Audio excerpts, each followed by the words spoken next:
सावडीवर बसली ना तर मग मी असं म्हणेन राम राम पाहुणं म्हणून. कारण का मला इथे आल्यानंतर आहे ना पहिल्यांदा भेटलेलं असं कोणालाच वाटलं नाही. उलट ऊर्जा मिळाली यंग जनरेशनना बघून. आणि भाईंचा तर विषयच वेगळा आहे. आणि चावडीवर बसलोय म्हटल्यानंतर इतकं निवांत, एकाच लँग्वेजमध्ये मी इतकंच सांगेन, मी भावाच्या घरी आले आणि माहेरी आल्यासारखं मला फील झालं.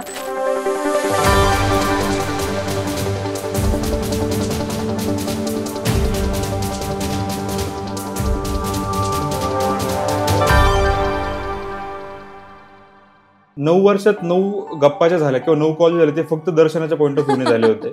आणि ताईंचं कार्य इतकं मोठं हे मला अगदी मागच्या वर्षी मला समजलं. सावरकरांचं आहे ना भाई एक फार सुंदर वाक्य आहे, देहाकडून देवाकडे जाताना मध्ये देश लागतो आणि त्या देशाचं मी काहीतरी ऋण देणं लागतो.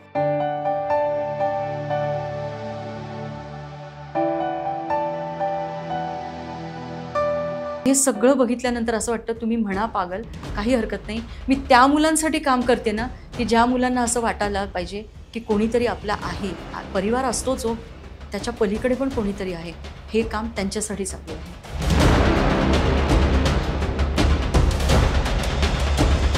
स्मशानामध्ये गेल्यानंतर फक्त तिथेच पाऊस पडला म्हणजे आपण म्हणतो ना परमेश्वर असतो. आणि परमेश्वराने दाखवून दिलं की मी वडीलवरनं असं वाटत होतं मला की रडतायत की माझी मुलगी एकटीच आली ते अस्थी घ्यायला. माझ्या त्या अस्थी घेऊन फक्त 2 मिनिटं तिथेच बसून त्या दिवशी मोठा हंबरडा फोडला असेल.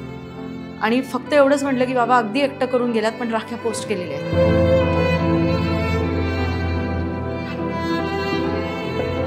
प्रत्येक यूथ हा काही घाणेरडा नसतो, त्यांचे विचार घाणेरडे. उलट मी असं म्हणते की त्यांच्याकडे खूप छान दृष्टिकोन आहे. त्यांना फक्त आहे ना दिशा देण्याची गरज आहे. त्यांना फक्त दिशा दिली ना, ही मुलं इतकी छान आहेत ना की ह्या मुलांना आपल्यापेक्षा 1 स्टेप पुढे आहेत ते. आज बऱ्याचशा मुलींना टिकली आणि या गोष्टी नाही पटत. हो, आणि तुम्ही या गोष्टी लहान मुलांकडून करतोय. माझ्या टीचर्सला सुद्धा तेवढं वॉर्निंग असते.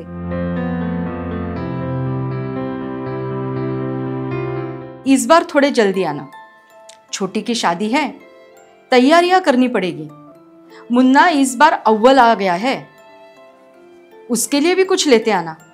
बहू की तबीयत कुछ ठीक नहीं रहती है, याद करती है बहुत तुम्हें. बाकी सब खैरियत है. माँ ने खत लिखकर फिर से बक्से में बंद कर लिया. 7 साल पहले वीरगति हुए जवान की माँ और कर भी क्या सकती है.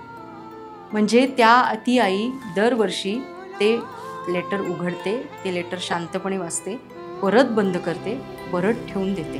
घर ना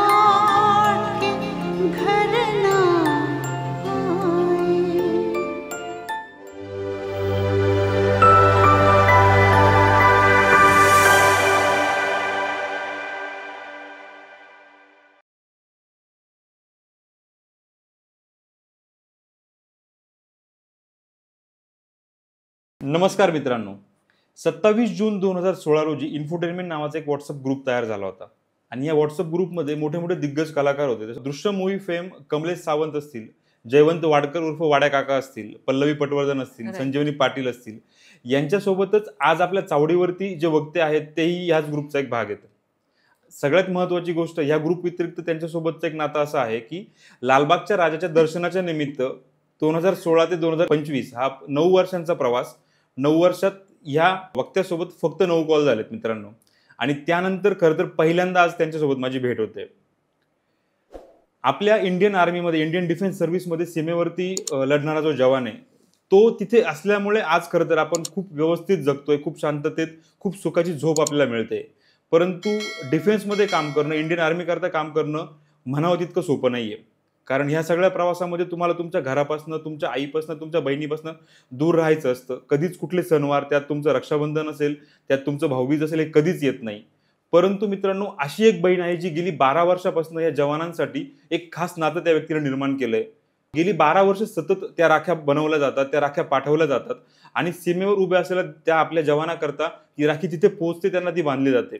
आणि राखी हे अनोखं बंधन ती व्यक्ती खरं तर तिकडे सेलिब्रेट करत असते. हा त्यांचा प्रवास, त्यामागची भावना किंवा हे जे अनुभव आहेत हे नक्कीच तुम्हाला प्रेरणा देणारे अनुभव आहेत आणि तेच आपण इकडे शेअर करणार आहोत मित्रांनो. जास्त वेळ न घेता मी पिक्टोग्राम चावडीवरती आमंत्रित करतोय पोद्दार जम्बो किड्स वापीच्या संचालिका, तसेच शौर्य रक्ष चॅरिटेबल ट्रस्टच्या विश्वस्त सौ अश्विनी ताई राणे यांना. नमस्कार, जय हिंद. जय हिंद ताई. पिक्टोग्राम चावडीवरती तुमचं सहर्ष स्वागत आहे. आणि हा जो सगळा प्रवास मी आता सांगितला याबद्दल खरं तर मला तुमच्याकडनं जाणून घ्यायचंय, परंतु सुरुवात आपण इथून करूया की राखी पोचवणं किंवा जवानांपर्यंत राखी द्यायची किंवा त्यांच्या हातावरती राखी बांधावी ह्या संकल्पनेची सुरुवात कुठून झाली? सगळ्यात पहिले भाई म्हणते तुम्हाला, कारण आपलं नात्याच असं आहे. पिक्टोग्राम चावडीवर विकासभाईंच्या गप्पा अनुभवापलीकडच्यासाठी मला बोलवलं, त्याच्याबद्दल खूप खूप धन्यवाद. कारण हा विषयच आहे ना अनुभवांच्या पलीकडचा आहे. नक्कीच. तो अनुभव घेतल्याशिवाय कोणी त्याच्यावर बोलूच शकणार नाही. इतर विषयांवर आपण बोलू शकतो, पण जवानांच्या बाबतीमध्ये बोलायचं झालं तर जवान हा एक विचार आहे. जवान हा एक जिवंत माणूस आहे आणि जोपर्यंत त्याचा आपण अनुभव घेत नाही, त्याच्या जवळ जात नाही, तोपर्यंत खरोखर आपल्याला कळणार नाही की त्यालाही एक मन आहे. हातात बंदूक घेतलेला जवान हा आतून आहे ना अक्षरशः शहाळासारखा असतो. कारण त्याच्या आतमध्ये आहे ना जसं त्याच्या बंदुकीमध्ये देश असतो आणि त्याच्या हृदयामध्ये त्याचा परिवार असतो. एवढ्याच्या छोट्याशा हृदयामध्ये तो त्याचा अख्खा परिवार आणि अख्खा देश घेऊन येत असतो. मग आता हा कसा विचार आला तर 2013 मध्ये अगदी असा एक विचार आला. म्हणजे मी थोडंसं एक जनरल सांगते की माझी ना थोडीसं विचार करण्याची पद्धत थोडी वेगळी, की मला आहे ना ते एक केळं घेऊन 50 फोटो काढणं किंवा मग एखादं कांबळ घेऊन ते 4-5 फोटो, 5 रुपयाचा बिस्किटचा 5 रुपयाचा बिस्किटचा पुडा आणि त्याच्याजवळ असा तो बिस्किटचा पुडाच दिसत नाही, अशी मला कामच करायला आवडत नाही. आणि माझं नेहमी असं आहे की मी इयत्ता 8वीला असताना ना एक वाक्य पु ल देशपांडे यांचं ऐकलं होतं, हे जग मी सुंदर करून जाईल. म्हणजे मी जेव्हा या जगातनं एक्झिट घेईन त्यावेळेला एका तरी व्यक्तीच्या चेहऱ्यावर ॲटलिस्ट एक कृतार्थाचं स्माईल असलं पाहिजे. रडणं हा नाही म्हणते, स्माईल, की या व्यक्तीच्यामुळे माझ्या आयुष्यामध्ये 1 सेकंद का होईना आनंद आला. बरोबर. किंवा पक पक पकाक सारखा पिक्चर होता, त्याने आपल्याला काय शिकवलं तर जीवन खूप सुंदर आहे, त्याला अजून सुंदर करायचंय. तर हे अजून सुंदर काय असतं तर ते आपल्यापुरतं नसलं पाहिजे. मग प्रवास सुरू झाल्यानंतर मला लक्षात आलं की आपण काहीतरी करू शकतो. मग काय करायचं? त्यावेळेला माझ्या आजूबाजूला अनुराधा गोरे मावशी ह्यांची मी कंटिन्यू भाषणं ऐकायची. आणि सगळ्यात सांगायला मला खूप छान वाटेल की माझ्याकडे त्यावेळेला ना अगदी छोटा फोन होता. मी नवऱ्याच्या ह्याच्यावरनं वगैरे ते भाषणं वगैरे ऐकायची. आणि मी म्हटलं आपण ह्याच्यात काहीतरी करूया, पण कसं पोचायचं? कारण भारतीय सेना आहे. बरोबर. मग कसं पोचायचं तर मग आधी राखी पाठवली. अगदी मला असं वाटतं सुरुवातीला मी 50-60च राख्या पाठवल्या. त्या पोचल्या असतील नसतील मला माहिती नाही. शांत मी 2013-2014 माझ्या राखीचा प्रवास आपल्या थोड्याशा पाठवायच्या शांत बसायचा सुरुवात झालेली. 2015 पासून आहे ना माझ्या ॲक्च्युली कामाला सुरुवात झाली. पहिल्या मी राख्या पाठवल्या त्या भाई 289 राख्या पाठवल्या त्याच ॲड्रेसवर, फक्त 289. हा, त्या पण लोकांकडनं घेऊन पाठवल्या आणि थोड्याशा माझ्या टाकल्या. पहिला फोन आला आणि जो प्रश्न सगळ्यांच्या मनात असतो ना, माझ्या राख्या खरंच पोचतील, मी खरंच तिथे पोचवणार आहे राख्या, मला फोन खरंच येईल. पहिला फोन आला, मला अजूनही आठवतंय, मला जवान खडक सिंग यांचा फोन आला. कैसे हो दद्दे, कहाँ पे हो, राखियां पहुंच गई. मी म्हटलं सच में मेरी राखियां पहुंच गई क्या बात है? तर म्हणे हाँ दद्दे, राखियां पहुंच गई और बड़ा अच्छा लग रहा है, आप कैसे हो जी, तुसी ठीक हो? म्हणजे त्यांच्या स्टाईलने ते बोलले. उत्साह वाढला, हुरूप वाढला. म्हटलं म्हणजे आपण काहीतरी करू शकतो देशाच्यासाठी. कारण सावरकरांचं आहे ना भाई एक फार सुंदर वाक्य आहे, देहाकडून देवाकडे जाताना मध्ये देश लागतो आणि त्या देशाचं मी काहीतरी ऋण देणं लागतो. मग ते ऋण देणं म्हणजे काय तर तुम्ही कुठल्याही स्वरूपामध्ये करू शकता. मग मी ठरवलं की हे आपण करायचं. मग सुरुवात झाली. 2016 पासून जरा थोडासा अजून जोर जोडला. त्यावेळेला मी 500 राख्या पाठवल्या आणि त्याच्यानंतर मी एका शाळांमध्ये चौकशी केली.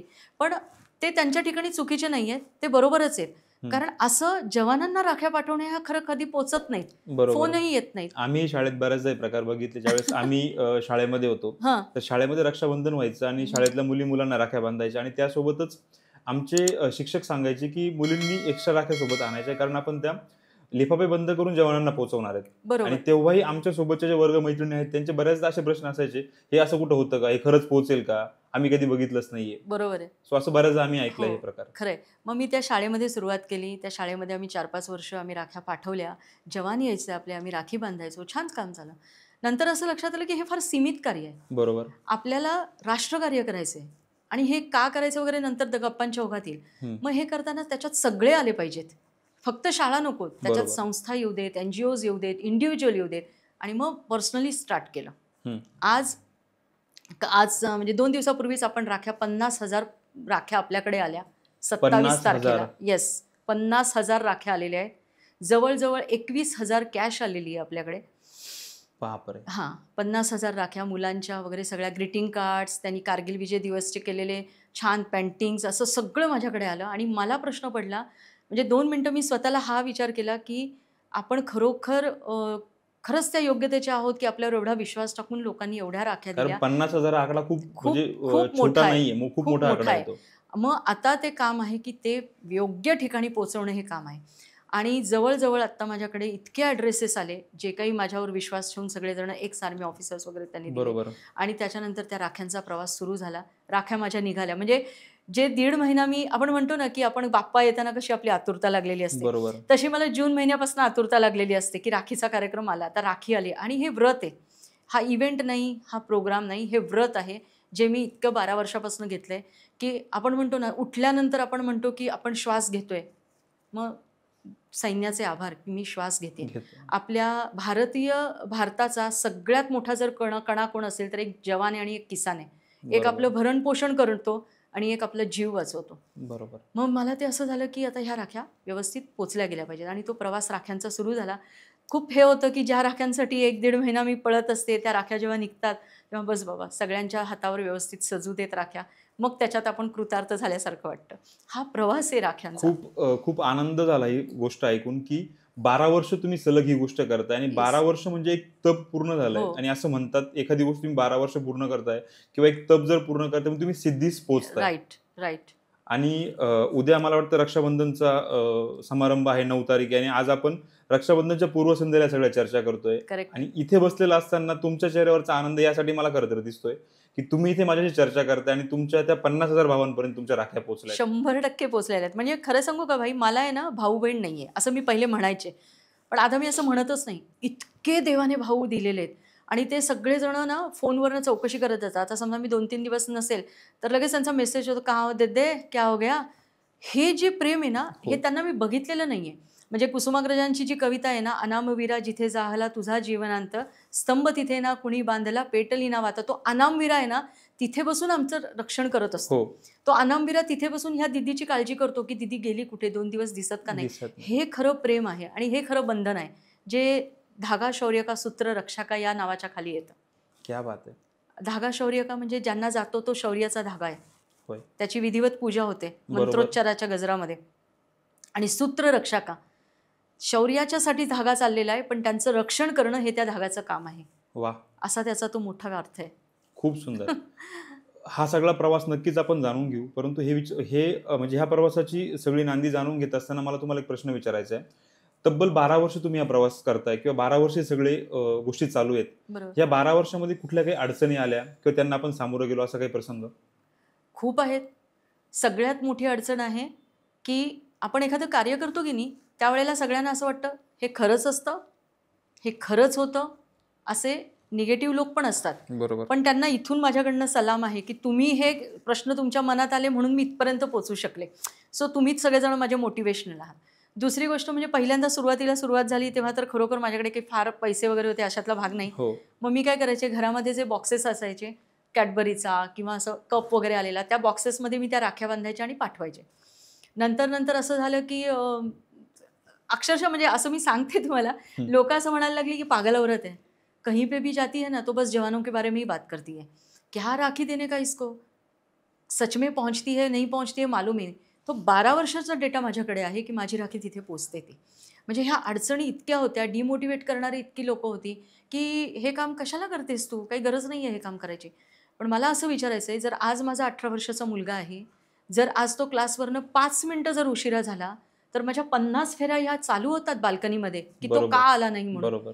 मग त्या कॅप्टन अनुज नय्यरच्या आईचं काय झालं असेल, जेव्हा तिने वीरगती प्राप्त झालेला अनुज जेव्हा घरी आला तेव्हा तिचं काय झालं असेल. कॅप्टन विनायक गोऱ्यांच्या आईचं काय झालं असेल, जेव्हा तिने उघडलं त्यावेळेला इथे लागली होती गोळी. मग हे सगळं बघितल्यानंतर असं वाटतं तुम्ही म्हणा पागल, काही हरकत नाही. मी त्या मुलांसाठी काम करते ना की ज्या मुलांना असं वाटायला पाहिजे की कोणीतरी आपला आहे, परिवार असतोच हो, त्याच्या पलीकडे पण कोणीतरी आहे. हे काम त्यांच्यासाठी चालू आहे. दीदी, मला असं वाटतं, म्हणजे अशा गोष्टी बऱ्याचशा मी ऐकल्या आणि ही गोष्ट मी स्वतः फॉलो करतो. इतिहास वाचणारे खूप हुशार असतात, वेडेच असतात जे इतिहास घडवतात आणि असे पागल पाहिजे जे ह्या गोष्टीमध्ये इतिहास घडवतील. आणि जर 12 वर्ष झालेत तरी असं म्हणजे हा प्रवास अखंड चालू हीच सदिच्छा असणार आमच्याकडनं तुम्हाला. 100%. मला पुढचा एक प्रश्न तुम्हाला असा विचारायचा आहे की 12 वर्षापर्यंत आपण पोहोचलो, एक तप आपण पूर्ण केलं, बरोबर. मान्य. हां. एकट्या अश्विनीताईंनी सुरुवात केलेला प्रवास आज असंख्य हात त्याला जोडले गेलेत, परंतु इथून पुढचा प्रवास किंवा भविष्यात आपण या गोष्टीकडे कसं बघणार आहे? हे तर चालूच राहणार आहे. राखी फॉर जवान, धागा शौर्य का सूत्ररक्षक चालूच असणार आहे. आणि हे माझं एकटीचं कार्य राहिलं नाही. मी असं म्हणते हे आमच्या सगळ्यांचं आहे. कारण इंडियन आर्मी आपल्याला ना मी शिकवत नाही, आय शिकवत नाही, वी शिकवतो, आम्ही शिकवतो. बरोबर. आपलं कुठलंही काम असेल ते वी असेल, टीमवर्क असेल तरच होतं. त्यामुळे आता पुढचं जे सेशन आहे आमचं ते एक सैनिक एक दिया, जे 9 वर्षापासून चालू आहे. अरे वा. म्हणजे दिवाळीच्या वेळेला बरोबर. आम्ही कधी कधी तिथे जातोही. त्यांना दिवाळीच्या वेळेला त्यांना तिथे जाणीव करून देतो की भले तुम्हाला सुट्टी मिळाली नसेल, आम्ही आहोत ना, पण आम्ही येतो तुमच्यापर्यंत. काय ना, आपण फिरायला सगळेजण आपल्या पैशाने जातोच हो, पण कधीतरी असंही जावं की त्यांना सांगायला की आहोत आम्ही, हम लोग है ना, आप क्यों चिंता करते हो, हम आपके बारे में सोचते हैं. रोज अगर भगवान के मंदिर में हम लोग दिया लगाते हैं, त्यावेळेला तो दिवा लावताना आम्ही हा विचार करतो की सीमेवरचाच असलेला जवान सुरक्षित असू दे देवा. कारण तू आम्हाला भरभरून द्यायला बसलेला आहेस, त्याच्या परिवारालाही भरभरून दे. मग एक सैनिक एक दिया चालू आहे. सियाचिन ग्लेशियर, जो सुमेधा चिथडे मावशीने ऑक्सिजन प्लांट, योगेश चिथडे काका आणि सुमेधा चिथडे मावशी यांनी जो सियाचिनमध्ये आपला ऑक्सिजन प्लांट उभा केलेला आहे, त्याच्यामध्ये आमचा 11 जणांची टीम आहे. ती दर महिन्याला 200 रुपये काढते आणि ती त्यांना पाठवते. निदान आमच्या ह्या 2-3 हजाराचा एखाद्या तरी जवानाला श्वास घेण्यासाठी उपयोग हवा. कारण आपण इथे किती श्वास घेतो, किती सोडतोय आपल्याला काहीच कळत नाही. त्या श्वासावर आपल्याकडे पैसेही लागले जात नाही, त्यामुळे त्याची किंमत आपल्याला कळत नाही. खरी किंमत ही सियाचिन ग्लेशियरमध्ये की किती वेळा त्यांच्या श्वास घेण्यासाठी आणि श्वास सोडण्यासाठी त्यांना पैसे मोजावे लागतात. हे काम आपलं चालू आहे. आणि आता आपण 27 तारखेला शौर्य रक्षा नावाचा ट्रस्ट स्थापन केला. त्याचं कारण असं आहे की इंज्युअर्ड होऊन जेव्हा जवान येतो ना, त्यावेळेला त्याला सगळ्यात खरी मदत हवी असते. बरोबर. गव्हर्नमेंट आहेच आहे, सरकार आपलं त्यांच्यासाठी काम करतच आहे, पण तिथे आपण आपली जबाबदारी संपत नाही ना, आपली पण जबाबदारी तिथली खरी सुरुवात होते. मग त्यांच्या मुलांचं थोडं एज्युकेशनचा खर्च उचलणं. आणि मी एक माझ्या टीमला सांगितलं की आपल्याला कोणाला कुबड्या द्यायच्या नाहीयेत, पैसे उचलून द्यायचे नाहीयेत आपल्याला. तर ते पैसे कसे कमवायचे ना, त्याच्यासाठी आपल्याला त्यांना काहीतरी रोजगार द्यायचा आहे. म्हणजे आता समजा एखादी वीर माता असेल, वीर पत्नी असेल, तिचा जर आमच्याकडे कॉन्टॅक्ट झाला तर आम्ही आमच्या खर्चाने किंवा आम्ही कोणाकडे डोनेशन मागून वगैरे आम्ही त्याच्यातनं तिला पहिल्यांदा कुठला तरी कोर्स करून मग तू तुझी रोजीरोटीचं साधन हे कर. हे सगळ्यात मेन उद्देश आहे. कारण कुबड्या दिल्यानंतर माणूस अपाहिज नाही बनवायचा आहे आपल्याला. जी व्यक्ती तिथे वीरगती प्राप्त झालेली आहे, तिची जर ती पत्नी किंवा त्यांची जर ती माता असेल तर ती तेवढीच स्ट्रॉंग असली पाहिजे. नक्कीच. हे असं माझं स्पष्ट मत. तर ही अशी कामं चालू आहेत. आणि दुसरी कामं आपली चालू आहेत त्याच अंडर शाळांमध्ये जाऊन जो आपला यूथ आहे, जो यूथ आता कम्प्लिटली इन्स्टा आणि FB आणि ट्विटर आणि टेलिग्रामवर अडकलेला आहे. हां, त्याच्यातनं त्याला जर बाहेर काढायचं असेल तर शाळांमध्ये जाऊन कॅप्टन बात्रा, मनोज पांडे, पद्मपाणी आचार्य, 1972चं वॉर, ऑपरेशन सिंदूर यांच्याबद्दलची माहिती करून देणं. आपले रिअल हिरो हे बॉलिवूडमधले नाहीच आहेत. खूप मोठी शोकांतिका आहे की आजही आत्ताचं जे 21व्या शतकातली जी मुलं आहेत त्यांच्याकरता फक्त बॉलिवूडचे हिरो म्हणजे हिरो आहेत. हां, त्यांना तो फरकच कळला नाहीये. आपले खरे हिरो ते आहेत. मग ती जाणीव करून देतात. मी असं म्हणत नाहीये की तुम्ही उठा आणि भारतीय सेनेमध्ये या. अहो, आपण आपल्या देशाची रक्षा ही आतूनही करू शकतो. कुठल्या तरी चावडीवर बसून किंवा कुठल्या तरी ह्याच्यामध्ये बसून आपण एखाद्यावर टीझिंग करणं खूप सोपं आहे. पण ज्या वेळेला आपण एखादी गन घेऊन देशाच्या बॉर्डरवर उभा असतो त्यावेळेला सुद्धा तो जवान आपला 19-20 वर्षाचाच असतो. नक्कीच. तो असा वेडा असतो, तो जुनून, जज्बा, जिद्द सगळं त्याच्यामध्ये असतं. तसं कधी होणार आपण? मग आपल्या आयुष्यामध्ये डिसिप्लिन कधी येणार? आणि हे कामं आपली जरा काही वर्षांपासून चालू आहेत शाळांमध्ये जाऊन. मग मी आता मागच्या 2 वर्षापूर्वी कारगिलला गेले होते.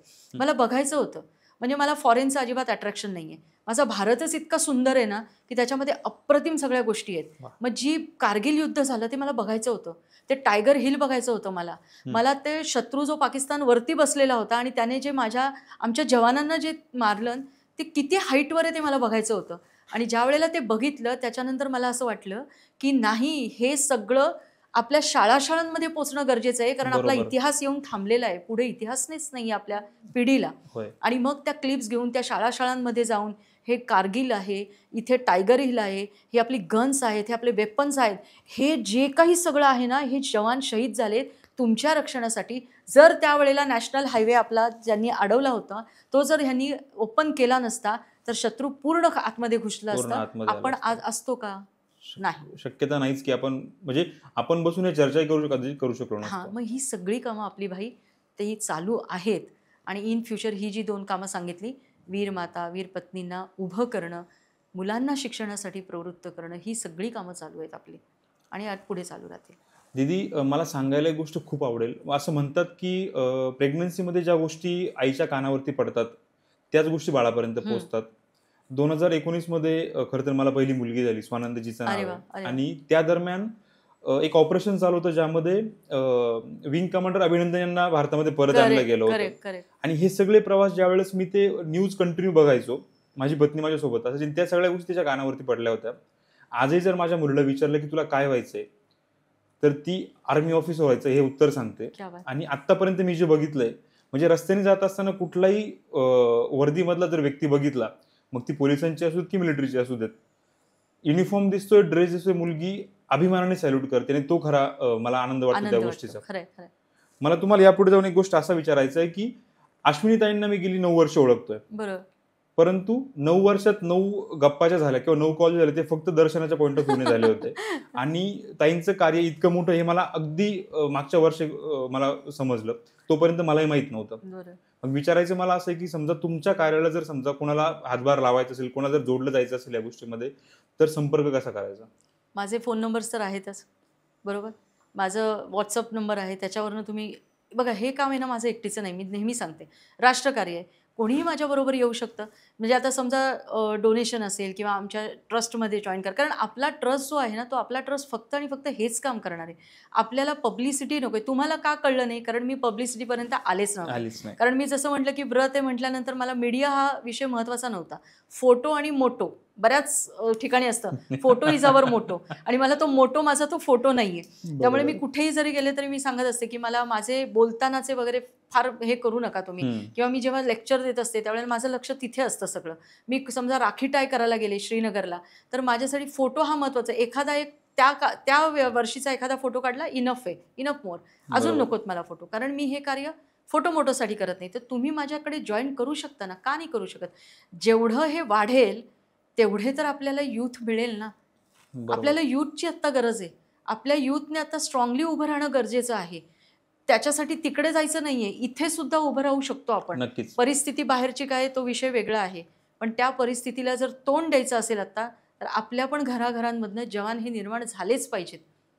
मला असं वाटतं दीदी, बॉर्डरवरती जे आपले जवान आपलं सगळं संरक्षण करतायत ते बाहेरच्या शत्रूंपासून करतायत, परंतु आज बाहेरच्या शत्रूंपेक्षा आपल्या आजूबाजूला इतके शत्रू निर्माण झाले की तेच आपल्याला कळत नाहीये. आणि त्याच एका शत्रूबद्दल मला तुमच्याशी बोलायचंय. जसं तुम्ही आता बोलताना उल्लेख केला की तुम्ही सोशल मीडियावरती कुठे नाहीये किंवा या गोष्टी कुठे म्हणजे यांचा प्रचार प्रसार नाही केला, परंतु सोशल मीडिया हा इतका मोठा शत्रू मला वाटतो. म्हणजे आपल्या घरात बसून आपण आपली सगळी माहिती पूर्ण देशाला पोहोचवतोय. 100%. तर ह्या गोष्टी करताना किंवा सोशल मीडियावरती ह्या गोष्टी पोहोचवताना कुठलाही आपला स्वतःचा वैयक्तिक फोटो का असे ना, तो पोहोचवताना नक्की आत्ताच्या जनरेशनने काय काळजी घेतली पाहिजे? खरंच गरज आहे का? सगळ्यात पहिली गोष्ट, आपल्याला किती जण ओळखतात असे? म्हणजे माझं असं असतं की आपण आधी घरातल्या लोकांचे फेस बघणं महत्त्वाचं आहे की दुनियेतल्या लोकांचे फेस बघणं महत्त्वाचे? खूप गहन प्रश्न आहे ऍक्च्युली हा. खरं आहे ना. म्हणजे आपल्या मॅकडोनल्डमध्ये आपण पिझ्झा खातोय, त्याचा काय देशाला फरक पडणार आहे? तुम्ही पोस्ट करून काय दाखवताय की आम्ही पिझ्झा खातोय? मग त्याच्याऐवजी एखादी अशी प्रवृत्ती दाखवा की देश त्याच्यामुळे प्रवृत्त होईल की बाबा नाही, आपल्याला ही पण गोष्ट करणं गरजेचं आहे. मीडियामध्ये आपण आत्ता ऑपरेशन सिंदूर चालू होतं, इतके वेगवेगळ्या पोस्ट चालू होत्या की त्यावेळेला लोक हा विचार करत नाहीत की आपल्या एखाद्या पोस्टमुळे आपल्या एखाद्या जवानाला, आपल्या एखाद्या भारतीय सेनेला, आपल्या एखाद्या रेजिमेंटला काहीतरी त्याचा म्हणजे त्रास होईल. हा काहीही विचार नाही. केवळ मैं भी यार स्टेटस लगा देता हूँ, मुझे भी लगाना है, मैं यहाँ फक्त तेवढं. आणि खरं सांगू का, 15 ऑगस्ट, 26 जानेवारी, 26 जुलै, आत्ता कारगिल विजय दिवस हा आत्ता आला, 5-6 वर्षापूर्वी बसला.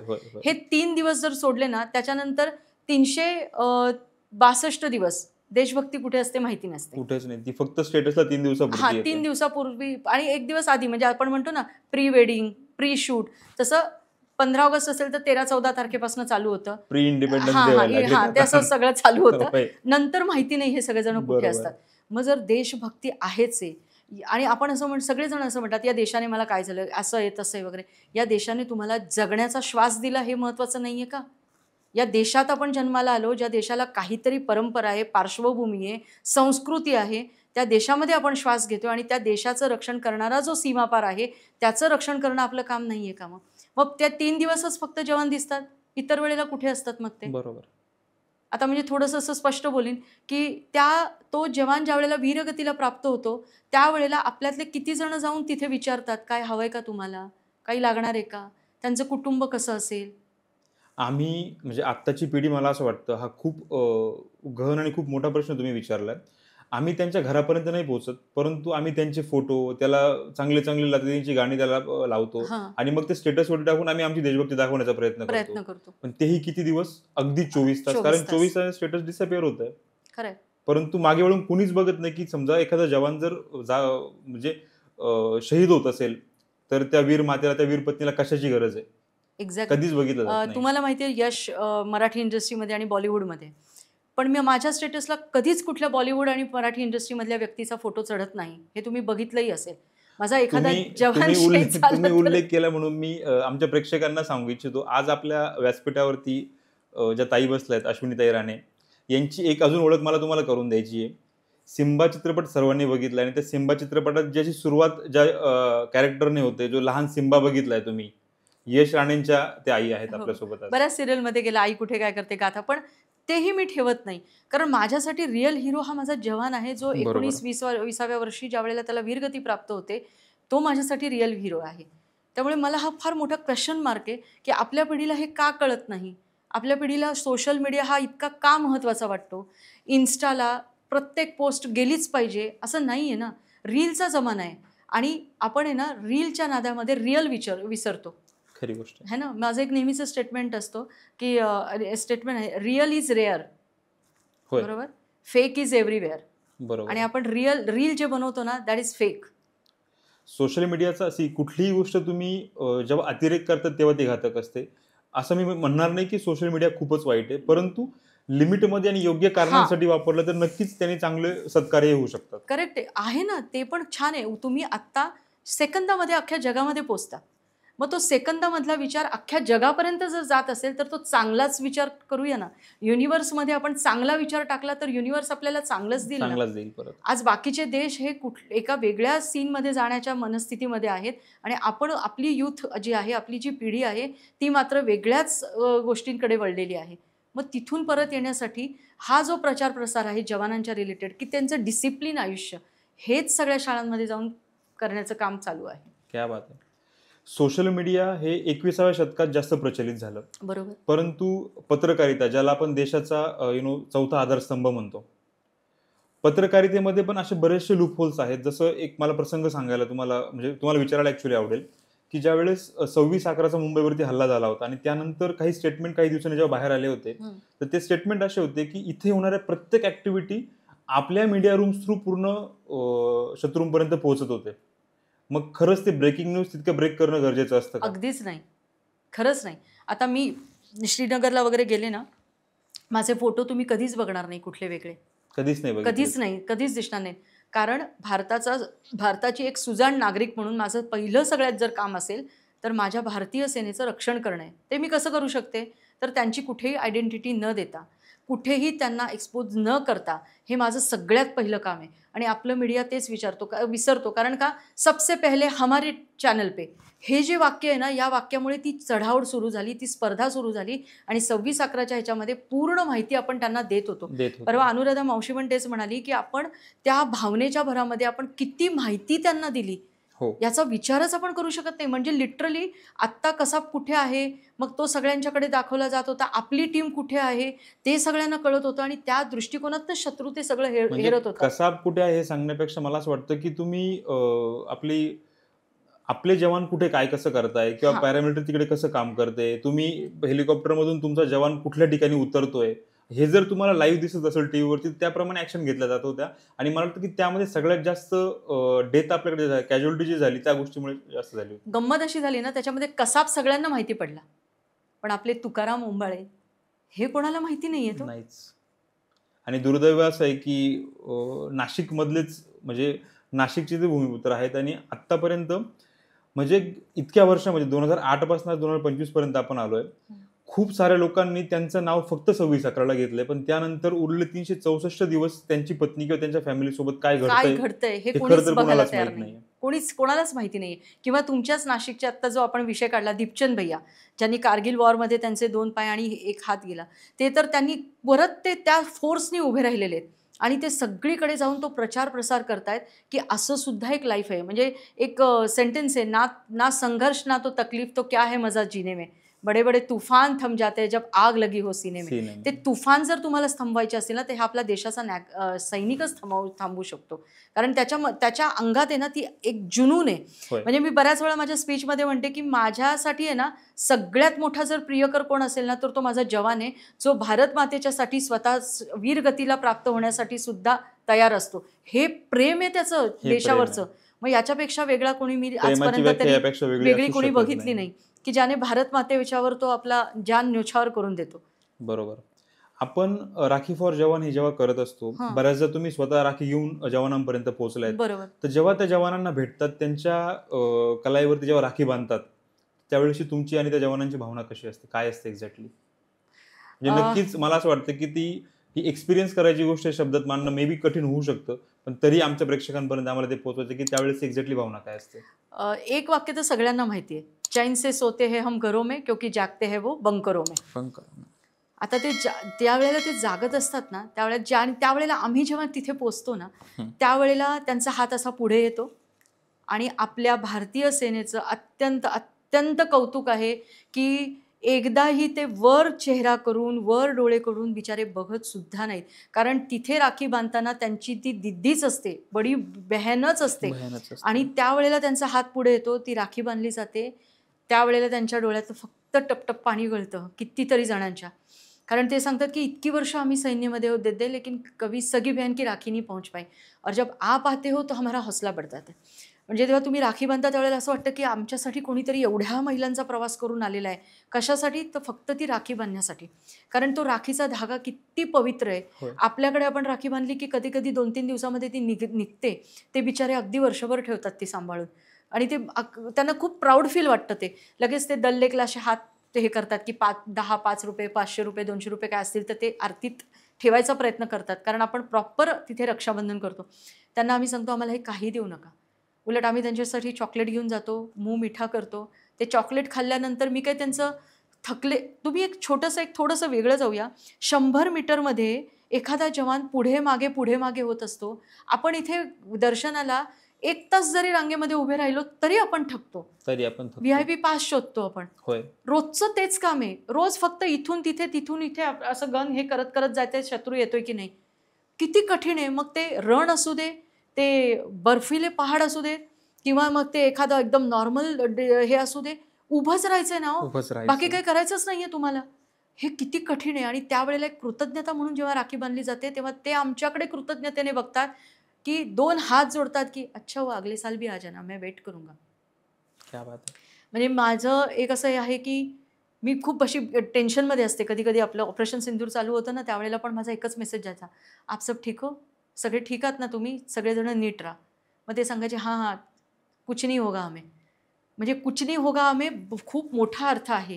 आणि ते इतका त्रास होतो ना की असं कधी बातमी ऐकली की मी लगेच बघते. काल माझ्या व्हॉट्सअपला एक स्टेटस आहे की आपले 2 लद्दाखमधून येताना आपले 2 जवान अतिशय म्हणजे धाडसी आणि कर्तबगार असे लँडस्लाईड होऊन त्या ठिकाणी ते वीरगतीला प्राप्त झाले. मी शहीद हा शब्द वापरणं बंद करून टाकलं. माझ्या भाषेमध्ये वीरगती प्राप्त होणं हा सगळ्यात मोठा शब्द आहे. आणि हे बघितल्यानंतर असं वाटतं की राख्या कमी पडतायत का आपल्याला. मागच्या वर्षी सांगते राख्या कमी पडल्या. मागच्या वर्षी 30,000 राख्या आल्या होत्या. आम्ही जवळजवळ 20,000 त्या 22,000 राख्या पोस्ट केल्या. 8-10,000च राख्या घेऊन गेलो आणि त्या कमी पडल्या. अक्षरशः मी सांगू इच्छिते की आम्ही कलावा घेऊन गेलो होतो. म्हणजे ह्या जो आपण लाल पिवळा धागा बांधतो, फटाफट आमच्याबरोबर जे जेंट्स होते त्यांनी फटाफट ते कापले आणि ते चलेगा बांधो, सूत्र रक्षा का है ना बांधो दीदी, क्योंकि आपके इसमें है ना बहुत सारे ब्लेसिंग्स आहे इसमें. एकदम इतकं हे आहे. प्राऊडफुली किंवा खूप हशी-खुशी आणि मस्तीत सुरू झालेला एपिसोड जेव्हा मध्यावर पोहोचलाय, अचानक डोळे पाणवायला लागले. थोडंसं इमोशनल खरं तर हा सीन झालाय. अश्विनी राणीताईंना सीमेवरती साधारण आज मी म्हणताय, की आपण 50,000 राख्या पाठवल्यात. म्हणजे गेल्या 12 वर्षात जे भाऊ भेटलेत ते भेटलेच आहेत आणि हां. यावर्षी अजून 50,000 भाऊ त्यात ॲड होत आहेत. ॲड होत आहेत. ह्या अश्विनीताईंना सख्खे बहीण भाऊ किती आहेत? एकही नाही. मी म्हटलं ना मला कोणी बहीण भाऊ नाहीये. आणि मी एक प्रसंग आता इथे सांगू इच्छिते, थोडासा वेळ घेते. 2020 साली माझे वडील गेले. उद्या त्यांना 5 वर्ष पूर्ण होत आहेत आणि मी आज तुमच्यासोबत आहे. आणि 1 तारखेला सकाळी बाबांना थोडंसं जरा त्रास व्हायला लागला होता. राख्या येऊन घरात पडलेल्या होत्या आणि 11:30 वाजता म्हणजे कळलं मला की पायातनं प्राण जातोय म्हणून त्यांचा. त्यांना मी आणून झोपवलं आणि त्यांचे माझे दोन्ही हात असे त्यांच्या हाताखाली होते. त्या ह्याच्यात ते सांगत होते मला की क्रियाकर्म तूच करायचे, पण राख्या पोस्ट करायच्या. हे करून थांबलं नाही पाहिजे. आणि पुढच्या 20-25 मिनिटात 12 वाजून 8 मिनिटांनी बाबा गेले. माझ्याकडनंच ते क्रियाकर्म व्हायचं होतं. मला फार ते प्राऊड फील झालं की माझ्या वडिलांचं क्रियाकर्म मी केलं.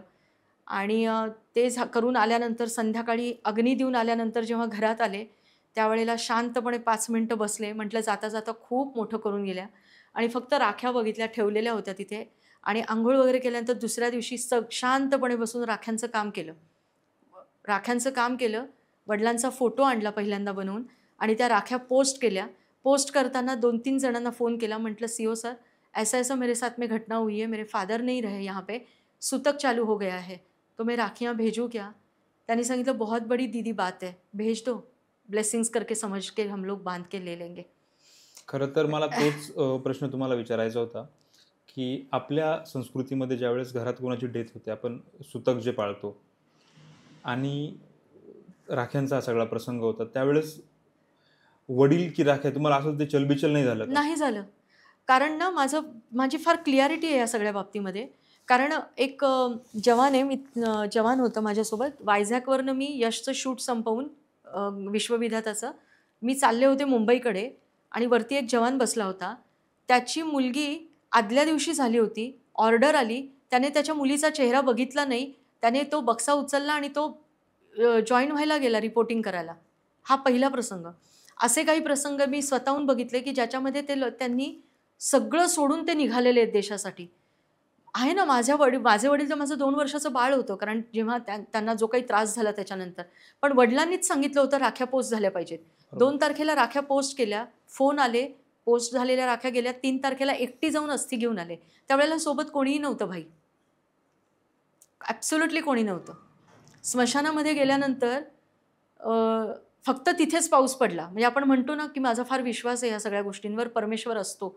आणि परमेश्वराने दाखवून दिलं की मी वडीलवरनं असं वाटत होतं मला की रडतायत की माझी मुलगी एकटीच आली ते अस्थी घ्यायला माझ्या. त्या अस्थी घेऊन फक्त 2 मिनिटं तिथेच बसून त्या दिवशी मोठा हंबरडा फोडला असेल. आणि फक्त एवढंच म्हटलं की बाबा अगदी एकटं करून गेलात पण राख्या पोस्ट केलेल्या आहेत. घरी येऊन माझं बाकीचं काम चालू झालं. मग बाकीचं सगळं क्रियाकर्म 10वा, 11वा, 12वा, 13वा मी सगळं व्यवस्थित केलं मग त्याच्यानंतर. पण माझ्या वडिलांना सुद्धा हे माहिती होतं की ही बाई ही माझी मुलगी जी आहे हिला किती कळवळा आहे किंवा ही किती तिने झोकून दिले स्वतःला. मग तिचं काम ते थांबलं नाही पाहिजे. किंवा कोणाच्या जवानांचे फोन आले की त्यांना जास्त छान वाटायचं. जय हिंद म्हणून ते स्वतःच म्हणायचे.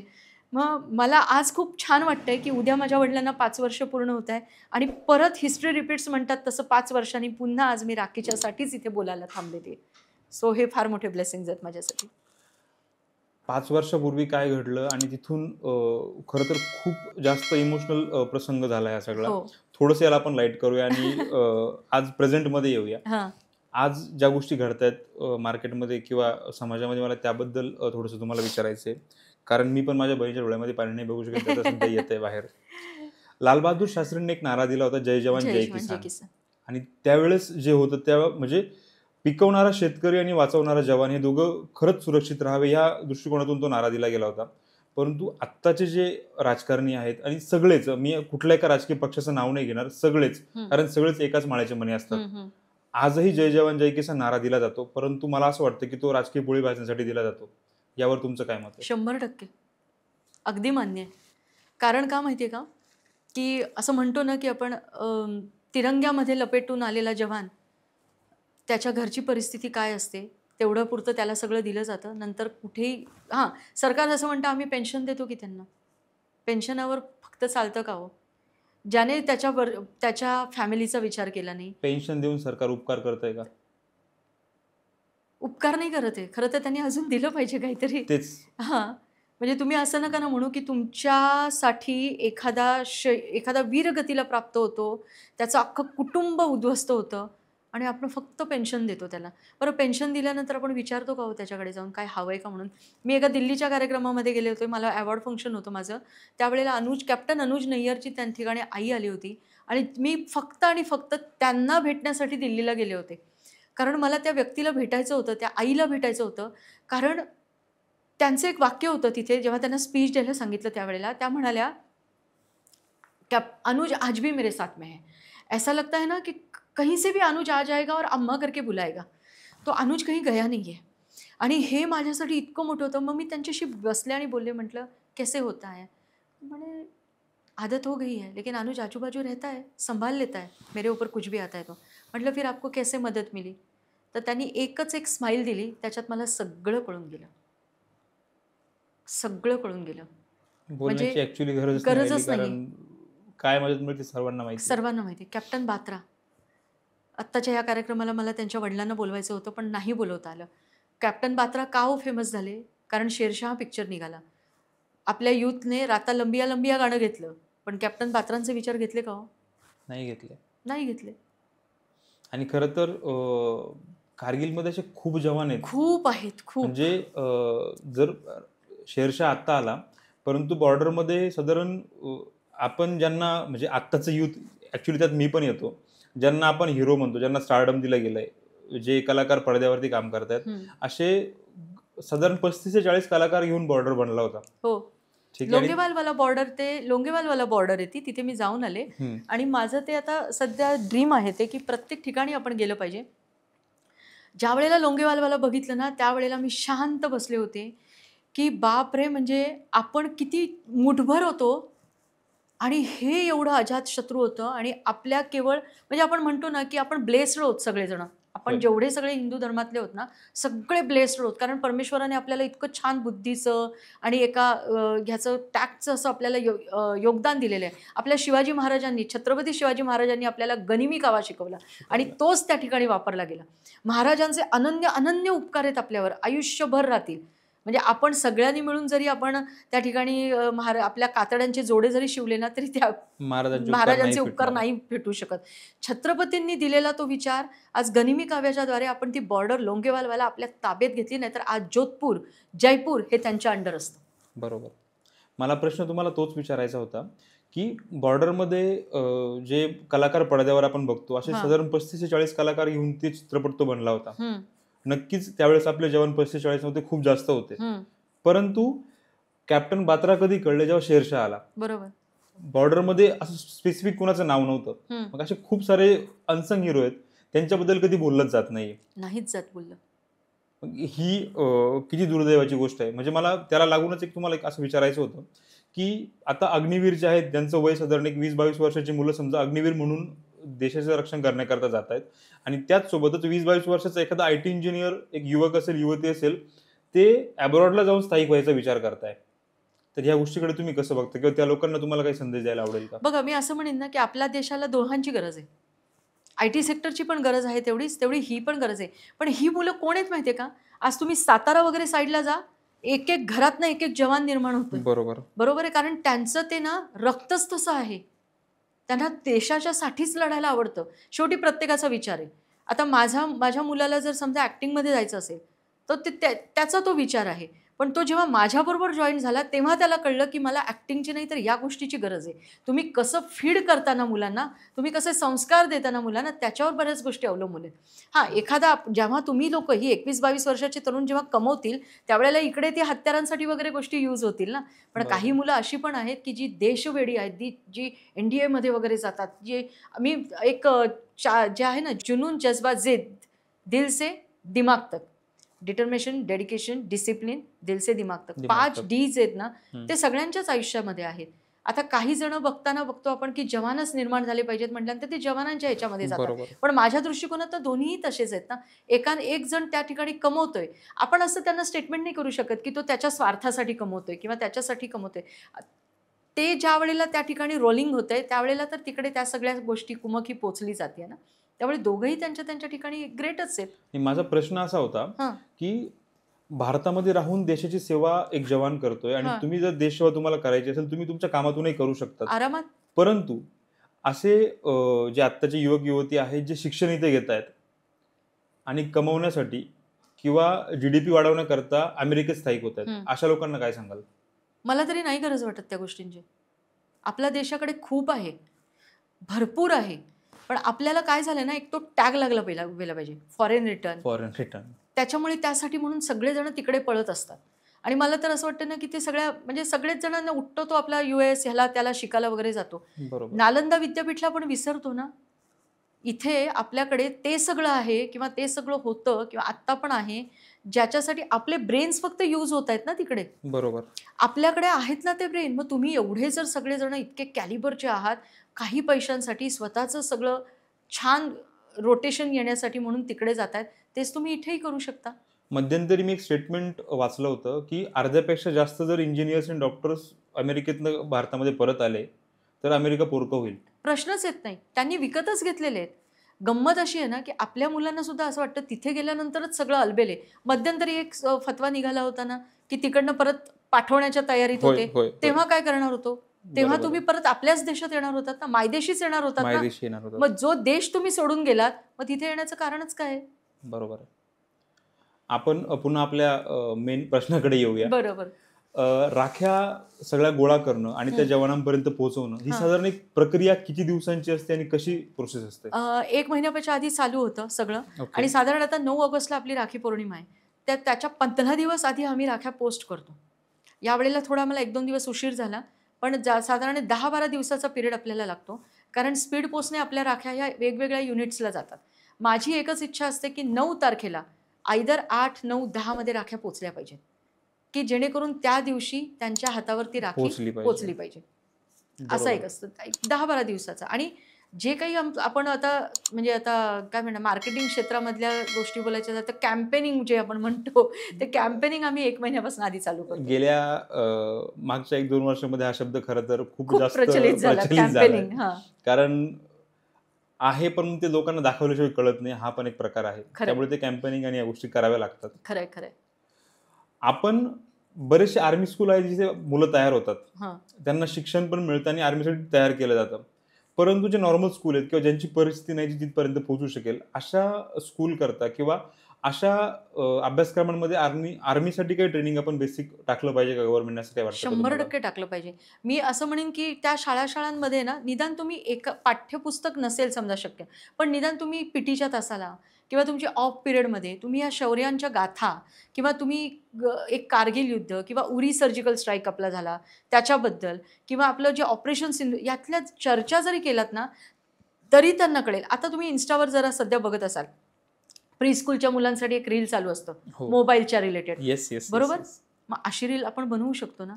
सोशल मीडिया अगदीच वाईट असं म्हणणार नाही, पण त्या निमित्ताने तुम्ही त्या युथ पर्यंत पोहोचाल ना की हे सुद्धा करू शकतो आपण. 100% ऍड झाला पाहिजे, खरोखर ऍड झाला पाहिजे. म्हणजे आम्ही ज्या वेळेला श्रीनगरला उतरतो आणि श्रीनगरवरनं आम्ही जेव्हा जातो दोन्ही साईडला जवान आपले उभे असतात, ते एवढं सगळं वेट घालून बिचारे कंटिन्यू उभे असतात आणि आपण फक्त ते भाषणातच राहिलं का हो की काय म्हणतात कुठलीही परिस्थिती असू दे, ऊन वारा पाऊस याच्यामध्ये आपला जवान उभा असतो वगैरे, हे भाषणासाठी नाहीये. तिथे जाऊन बघितल्यानंतर खरं तर ते भाषण करताय नाहीये. मी एकदम स्पष्टच बोलली ही गोष्ट. त्या भाषणातून फक्त मिळणाऱ्या मतांसाठी आहे आणि एखाद्या मुलाला मिळणाऱ्या एखाद्या नंबरसाठी आहे. जेव्हा आपण प्रत्यक्ष जातो ना त्यावेळेला कळतं की मी किती क्षुद्र आहे, धुळीचा कण आहे मी. कारण मी तिथपर्यंत पोचूच शकत नाही. हा एवढा दुर्गम साहस, हे एवढा दुर्गम विश्वास येतो कुठून हो यांच्यामध्ये? बरोबर. आणि परत मगाशी जो विषय डिस्कस झाला की यांच्या ज्या पत्नी आहेत, वीर पत्नी आहेत, त्यांच्याकडे कुठे साहस येतं एवढं? हे साहस खरं तर मला असं वाटतं म्हणजे एखाद्या मुलीला माहिती आहे की हा सैन्यात जाणार आहे आणि त्यासोबत म्हणजे तरीही त्या व्यक्तीसोबत तिला लग्न करायचंय.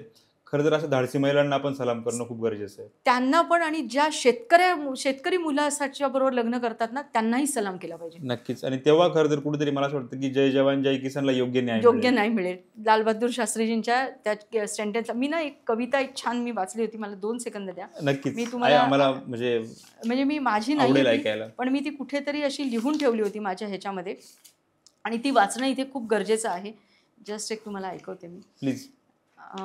या सगळ्याशा ह्याच्यामध्ये ना एक गोष्ट अजून एक मी खूप छान शिकले, की माझ्यातला मी तर मी काढूनच टाकला. तो कुठेच नाहीये. बरोबर. आणि जे काय आहे ते आम्ही आहोत. आमच्यामुळे आम्ही आता सगळेजण मिळून हे कार्य करतोय. मला असं वाटतं मिळत नाहीये ती इथे.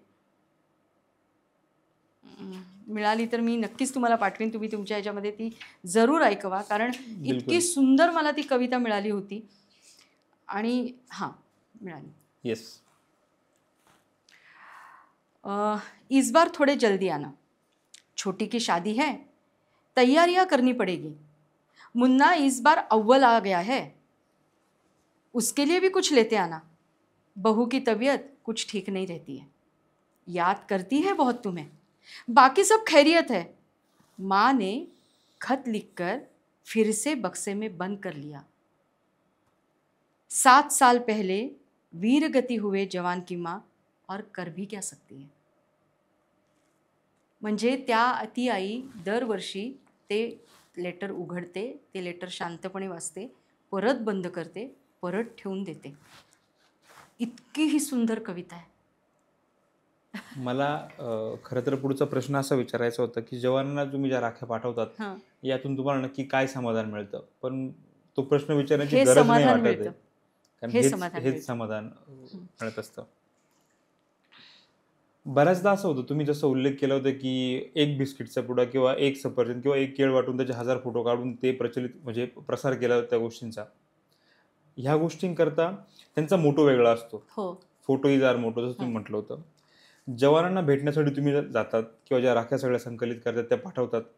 या गोष्टींकरता कुठून काही मानधन वगैरे मिळतं का? हां, जसं मी आता 1 महिन्यापासून आमचं जसं कॅम्पेनिंग जो शब्द आहे, ते चालू झालं. मी फक्त एवढंच टाकते, की राखियाँ ये तेज तक मुझे मेरे पास पहुँचने दीजिए. मग राखी आपल्याकडे काही फक्त मी जिथे राहते गुजरात वापीमध्ये तिथूनच येत नाही राख्या. राख्या छत्तीसगडवरनं येतात, तेलंगणामधनं येतात, पंजाबवरनं येतात, राख्या महाराष्ट्रातल्या कोपऱ्या-कोपऱ्यांमधनं येतात, मुंबईमधनं येतात, त्याच्यानंतर अहमदाबाद, बडोदा कुठून येत नाहीत राख्या. मग काही जण राख्या पाठवतात आणि जे राख्या पाठवू शकत नाहीत ते माझ्या जीपेला पैसे पाठवतात. आता माझं काय काम आहे, ज्यांचे पैसे आले, आता समजा तुम्ही मला सांगितलं, "दीदी मी पोहचू शकत नाही, माझ्याकडनं ₹500 तुम्हाला जे काही घ्यायचंय ते जवानांच्यासाठी घ्या." लगेच माझं सगळ्यांच्याकडे जातं, की मी ₹500 मला आज ह्या यांनी पाठवले. हा आपला इतका व्यवहार क्लिअर आहे म्हणून 12 वर्ष काम चालू आहे. म्हणजे प्रत्येक गोष्टीचा आता काल आम्ही चॉकलेट्स घेतले किंवा काही खाण्यासाठी गोष्टी घेतल्या त्यांच्यासाठी. कारण मला असं वाटतं ना, की आपली एक संस्कृती आहे, की बहीण जेव्हा भावाच्या घरी जाते तेव्हा ती खाली हात जात नाही. हम खाली हात नहीं जाते. हम कुछ ना कुछ लेके जाते हैं. मग जे घेतलं असेल ते लगेच त्या व्यक्तीला गेलं, की तुमच्या पैशातनं आम्ही हे घेतलं, हे त्याचं बिल आहे, एवढे झालेले आहेत. हा एवढा क्लिअर कट व्यवहार आपण ठेवतो. हे मानधनही येतं, राख्याही येतात, सगळीकडनं राख्या येतात. मलाच आश्चर्य वाटतं, की माझ्यापर्यंत राख्या एवढ्या पोहोचतात कशा? नंबर कसा दिला जातो माझ्याकडं म्हणे. ठाण्याचं एक पार्सल मला काल पोचलंय. मी त्या व्यक्तीला बघितलं नाही. तिने मला छान पत्र लिहिलं. महाजन म्हणून कोणीतरी आहेत ताई आणि त्यांनी मला राख्या पाठवल्या. ज्या राख्या मी घेऊन जाईन आता. आत्ताच मला एक जो कॉल आला तो बिल्लीमोराचा होता. बिल्लीमोराला एक हेतल नावाची आपली हेतल भानुशाली CA आहे. एवढी तयारी केली आहे, की अख्ख्या बिल्लीमोरामध्ये आत्ता चर्चा आहे. 350चा मॉब आहे तिथे. क्या बात. मग मला अभिमान वाटतो आणि मला आनंद होतो. जे तुम्ही म्हणालात ना, की मला सुकून मिळतो, की ॲटलीस्ट माझे 4 शब्द ऐकल्यानंतर एक तरी 300-350 मधनं एक तरी व्यक्ती अशी असेल, की जी माझ्या कार्याला जोडली जाईल. नक्कीच. आणि तुम्ही हे जेव्हा म्हणताय ना, तर पिक्टोग्राम चावडीच्या माध्यमातून मी माझी टीम जी असेल सगळे आम्ही सगळे लोक जे आहोत हे नक्कीच याचा प्रचार प्रसार करण्याचा प्रयत्न 100% करू, की आज ज्या 50,000 राखी आपण या वर्षीच्या पाठवतोय नक्कीच पुढच्या वर्षी त्यात दुप्पट तिप्पट कशा होतील आणि प्रत्येक सीमेवरती प्रत्येक जवानापर्यंत राखी फॉर जवानची राखी कशी पोहोचेल याकरता नक्कीच आम्ही सहकार्य करू या गोष्टीला. 100%. मी एक ना आपल्याला फार लहानपणी एक गाणं होतं माहिती आहे का तुम्हाला? भारतीय नागरिकाचा घास रोज अडतो ओठी, सैनिक हो तुमच्यासाठी, सैनिक हो तुमच्यासाठी. ही पहिली परिस्थिती होती. माझी अशी इच्छा आहे ना की आपला रोजचा घास घेताना 1 सेकंद विचार करावा, माझ्यासारखाच माझ्या घरात असलेल्या 20-21 वर्षाच्या मुलासारखा कुठल्या तरी आईचा एक 20-21 वर्षाचा मुलगा तिथे आहे, कोणाचा तरी पती तिथे आहे आणि तो घास घेताना तिला काय होत असेल. तो घास ओठात अडणं म्हणजे काय, तर देवा त्यांना सुखी ठेव, एवढंच हवंय, बाकी काही नको. बरोबर आहे. महिलांबाबत ज्यावेळेस विचार केला जातो, म्हणजे महिलांनी फक्त चूल आणि मूल बघावं किंवा 7च्या आत घरात जसं म्हणतात, पण माझी बहीण अश्विनी ज्यावेळेस वापीवरून काश्मीरपर्यंत किंवा सीमेपर्यंत पोहोचते, या राख्या तिथपर्यंत पोहोचवते, नक्कीच हा प्रवास सोपा नाही आहे. ह्या प्रवासामध्ये घरच्यांचा सपोर्ट कसा मिळतो? 100% आहे. माझी आई 74 वर्षाची आहे, कारगिलला माझ्याबरोबर 2 वेळा येऊन गेली. अरे वा. आणि आत्ता पण आता माझ्याबरोबर येणार आहे.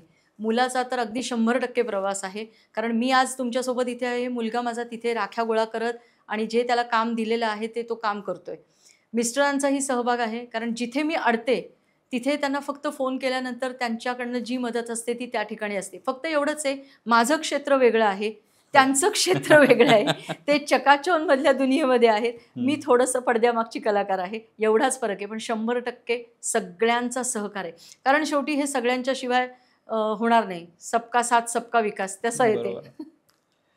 आत्ताची जी पिढी 21व्या शतकातली पिढी, त्यामध्ये मुलं असतील मुली असतील, यांच्यासाठी खरं तर आपण त्यावर चर्चा झाली आपली ॲक्च्युली, परंतु जनरेशन झेड करता देशप्रेम देशसेवा हे फक्त आणि फक्त इंस्टाग्रामच्या स्टोरी किंवा बायोपुरतं मर्यादित राहिलं आहे. तर यातून ह्या मुलांना बाहेर काढण्याकरता आपण काही करू शकतो किंवा आपण काही सांगू शकतो का? 100% सांगू शकतो. मी जसं तुम्हाला म्हटलं ना की माझं शाळांमध्ये जाऊन कॉलेजमध्ये जाऊन माझं हे काम चालू आहे. मी तिथे शेवटी माझ्या एकच सांगते की तुम्हाला मी सांगत नाही आहे की उठा आणि तिथे जाऊन उभं राहा. मी तुम्हाला हे सांगते की आपल्या आया बहिणींची अब्रू, आपल्या शाळेमधली शिकणारी मुलगी, कॉलेजमधली शिकणारी मुलगी, यांच्यासाठी आपण तिथे तत्परतेनं राहणं गरजेचं आहे. प्रत्येक यूथ हा काही घाणेरडा नसतो, त्यांचे विचार घाणेरडे, उलट मी असं म्हणते की त्यांच्याकडे खूप छान दृष्टिकोन आहे. त्यांना फक्त आहे ना दिशा देण्याची गरज आहे. त्यांना फक्त दिशा दिली ना, ही मुलं इतकी छान आहेत ना की ह्या मुलांना आपल्यापेक्षा 1 स्टेप पुढे आहेत ते. जशी तुमच्या टीममध्ये सगळी यंग जनरेशन आहे. का तुम्ही यंग जनरेशन घेतली? कारण त्यांचं विजन, त्यांची क्वालिटी, त्यांचं काम करण्याची टेक्निक ही आपल्यापेक्षा सुपेरियर आहे. त्यांना फक्त दिशा देण्याचं काम करताय. मग तेच सेम काम मी करते. मग त्यांना ती दिशा मिळाली ना, आहेत ना आत्ता टीममध्ये किती यंग जनरेशन आहेत आमच्याकडे. आम्ही सगळ्यांच्याकडे, आमच्याकडे ट्रस्टीजमध्ये पण यंग जनरेशन्स आहेत आणि त्यांना आम्ही डिजिटलचं काम देतो, कोणाला आम्ही कंपॅनिंगचं काम देतो, आनंदाने करतात ते पण. आणि जेव्हा त्यांना कळतं ना की अच्छा ऐसे है, नहीं, कहीं पे तो गलत हो रहा है, हमें अभी उठना चाहिए, आवाज करना चाहिए, हे येतं समोरनं. काय आहे ना, तुम्ही फीडच करत नाही आहे तो, तुम्ही एकदा देऊन तर बघा, 100% प्रतिसाद येतो त्याच्यामध्ये. तुम्ही शिवबांचा आणि जिजाऊंचा उल्लेख केला. हो बरोबर. महाराजांबद्दल म्हणजे कुठलीही गोष्ट टाळायची असेल ना, तर महाराजांचं नाव त्या म्हणजे त्या पद्धतीने पण घेतलं जातं आणि ते मला तर खूप राग आहे त्या गोष्टीचा की महाराजांचं नाव एकेरी नको घ्यायला, परंतु ते म्हण बोलताना अशी बोलली जाते की शिवाजी जन्माला यावा परंतु दुसऱ्याच्या घरात. मला तुम्हाला प्रश्न असा विचारायचा आहे की अश्विनीताई ज्या वेळेस जवानांना राख्या पोहोचवतात, सगळ्या गोष्टी करतात आणि जवानांसाठी भरभरून बोलतात, पण दुसऱ्या बाजूला जो यश आज समजा छोटा सिम्बा म्हणून ज्याला ओळख मिळाली, जो फिल्म किंवा या सगळ्या क्षेत्रामध्ये काम करतो, एक दिवस उठून यश सांगतोय की आई मला जवान व्हायचंय, मला आर्मीत जायचंय आणि मला ह्या गोष्टी करायच्या, जिथे यशला पण माहिती की त्याचा एंड काय होऊ शकतो, अश्विनीताईंना पण माहिती की त्याचा एंड काय होऊ शकतो. म्हणजे अग्निवीर झालेला यश गेला तर परत येईल की नाही याची खात्री अश्विनीताईंना पण नाहीये. अशा केसमध्ये अश्विनीताई त्याला प्रोत्साहन देतील का? 100% देईन. माझ्यासाठी तो अत्यंत अभिमानाचा क्षण आहे, हे मी तुमच्या पॉडकास्टमध्ये बोलते.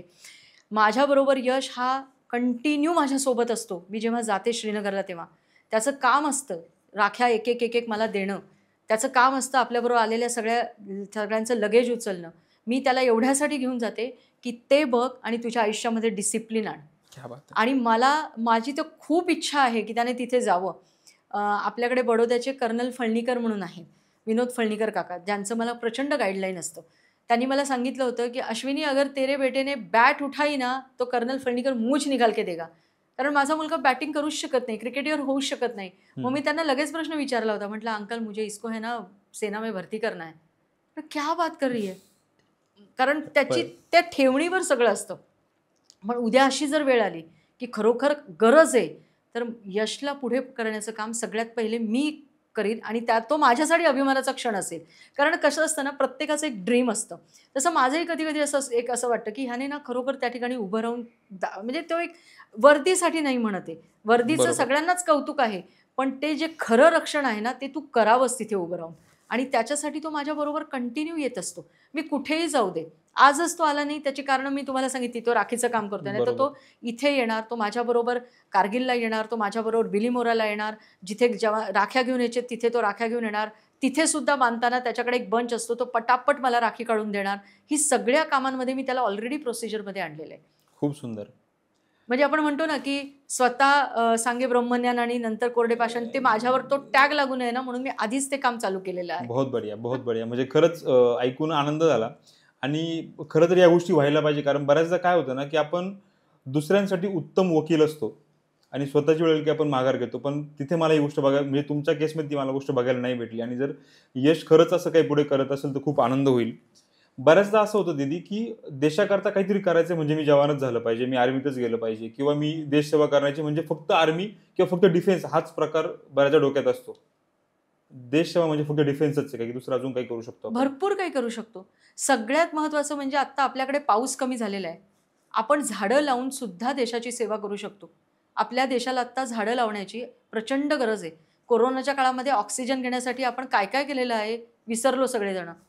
तुळस खात होतो, बरोबर आहे ना, वेगवेगळे काढे पित होतो, आपली ऑक्सिजन लेवल वाढावी म्हणून आपण खुल्या ह्याच्यामध्ये होतो. मग हे करण्यासाठी आपण देशसेवाच करायची ना आपल्याला.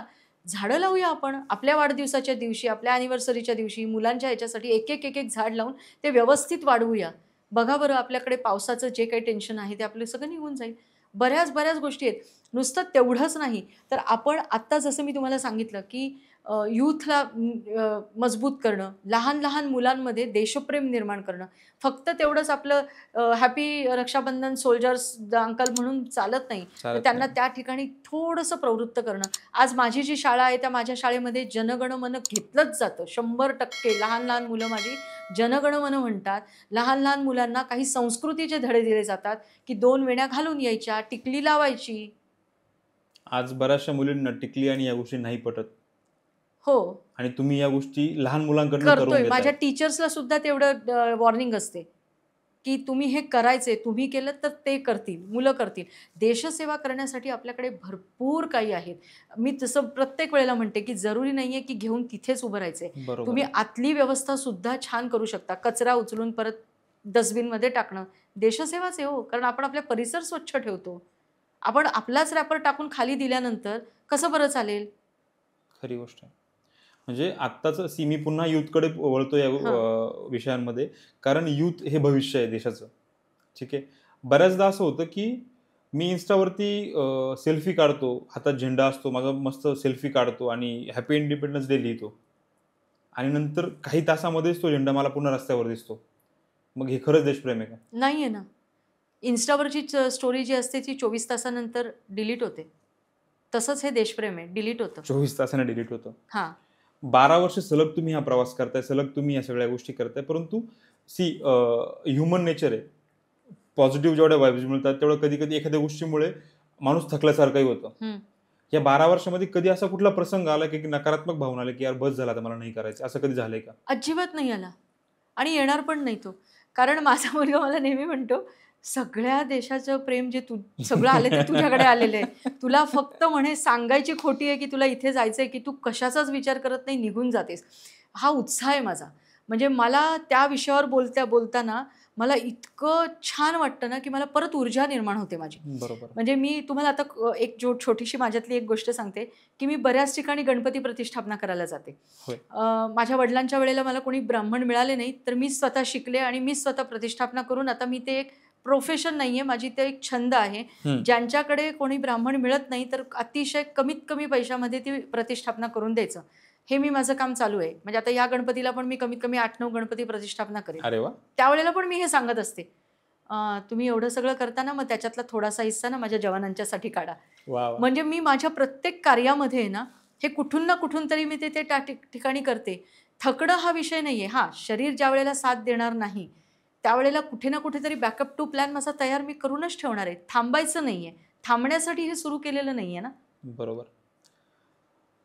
राखी फॉर जवान ही मिशन किंवा ही मोहीम जेव्हा हाती घेतली त्यानंतर आज अश्विनीताईंना अगणित भाऊ आहेत. असा एखादा भाऊ ज्याला वीरगती प्राप्त झाली असेल, त्याच्या कुटुंबियांशी आपण संपर्क कधी साधलाय का? आणि त्यांनी म्हणजे त्या जवानाने कधी कुटुंबियांशी तुमच्याबद्दल काही चर्चा केली असं कधी कानावर आलंय का? वीरगती प्राप्त झालेले एकच आहे पुलवामा अटॅकमध्ये. तेव्हा मला खडकसिंगजींनी सांगितलं होतं की एक भाई अपना वीरगती प्राप्त हो गया, तो दे नेक्स्ट ईयर आहे ना, म्हणजे एक नेक्स्ट ईयर तुम्ही एक राखी कमी पाठवा. म्हटलं मी एक राखी कमी नाही पाठवणार आहे, मी एक राखी जास्त पाठवणार आहे. तर म्हणे का? कारण म्हटलं ती तुम्ही बांधायची, त्याच्या नावाने एक तुम्ही बांधायची म्हटलं. बरोबर आहे. आणि एक दुसरी राखी जी असेल ती त्याच्या स्मरणार्थ प्रत्येक वर्षी येईल म्हणून.